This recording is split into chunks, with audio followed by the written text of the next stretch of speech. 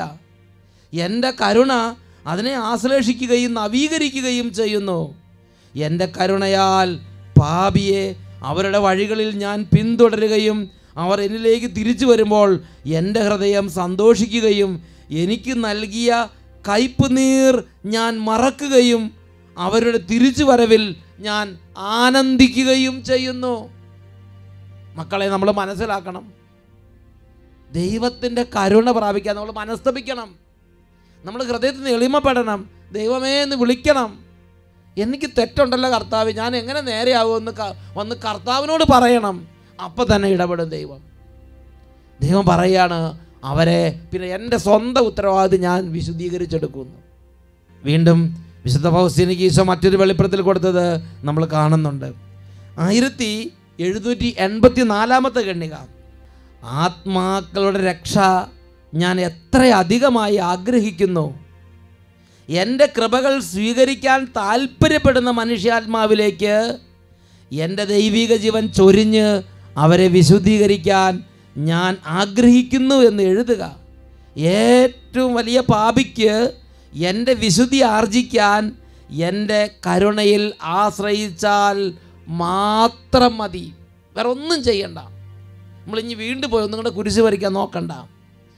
ഏറ്റവും വലിയ പാപി ഏറ്റവും വലിയ വിശുദ്ധനായി തീരാൻ ദൈവം നമുക്ക് വെളിപ്പെടുത്തി തന്നിരിക്കുന്നൊരു വഴിയാണ് ദൈവത്തിൻ്റെ കരുണയിൽ വിശ്വസിക്കുക, ദൈവത്തിൻ്റെ കരുണയെ അംഗീകരിക്കുക, ദൈവത്തിൻ്റെ നന്മയെ അംഗീകരിക്കുക, ദൈവത്തിൻ്റെ കരുണയ്ക്ക് വേണ്ടി ആഗ്രഹിക്കുക, മനസ്തപിക്കുക, ദൈവത്തിലേക്ക് തിരിയുക, ഹൃദയം ഒന്ന് തുറന്നു കൊടുക്കുക.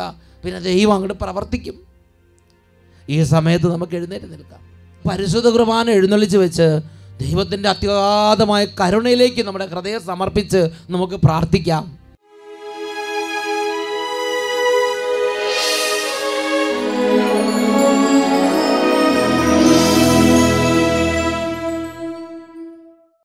ഈ ദിവ്യകാരുണ്യ ആശീർവാദ നിമിഷങ്ങളിൽ 2 കരങ്ങളും ഈശോയുടെ സന്നിധിയിലേക്ക് ഉയർത്തിപ്പിടിക്കാം. നമ്മുടെ ജീവിതത്തിൻ്റെ ദയനീയ അവസ്ഥകളിലേക്ക്, നമ്മുടെ ആത്മാവിൻ്റെ ദയനീയ അവസ്ഥകളിലേക്ക് കൃപാലുവായ യേശുവേ, സ്നേഹസമ്പന്നനായ ദൈവമേ, ഇപ്പോൾ കൃപ തൂക്കണമേ. വലിയ ആഗ്രഹത്തോടെ പ്രാർത്ഥിക്കാം. തകർന്ന ആത്മാക്കൾ ഈ നിമിഷം അത്ഭുതങ്ങൾ സംഭവിച്ച് വലിയ വ്യത്യാസത്തിലേക്ക് കടന്നു വരുന്നു. കൈകൾ ഉയർത്തുന്നു, രോഗികൾ കൈകൾ ഉയർത്തുന്നു, ക്ഷീണിതർ, തളർന്നവർ, മനപ്രയാസത്തിരിക്കുന്നവർ, വിശ്വാസം നഷ്ടപ്പെട്ടവർ, പ്രാർത്ഥിക്കാൻ പറ്റാത്തവർ, പാപബന്ധനത്തിൽ കുടുങ്ങിക്കിടക്കുന്നവർ 2 കരങ്ങൾ ഉയർത്തി ഉച്ചത്തിൽ നിലവിളിക്കുന്നു. ഈശോയേ കൃപ തൂകണേ, ഈശോയേ കൃപ തൂകണേ. കരങ്ങൾ ഉയർത്തി ഈശോയേ കൃപ തൂകണേ, ഈശോയേ കൃപ തൂകണേ. യേശുവേ, യേശുവേ, കൃപ തൂകണേ. സ്പർശിക്കണമേ, എന്നെ തൊടണമേ, രക്ഷിക്കണമേ. അങ്ങയുടെ രക്ഷ എനിക്ക് ആവശ്യമാണ് കർത്താവേ.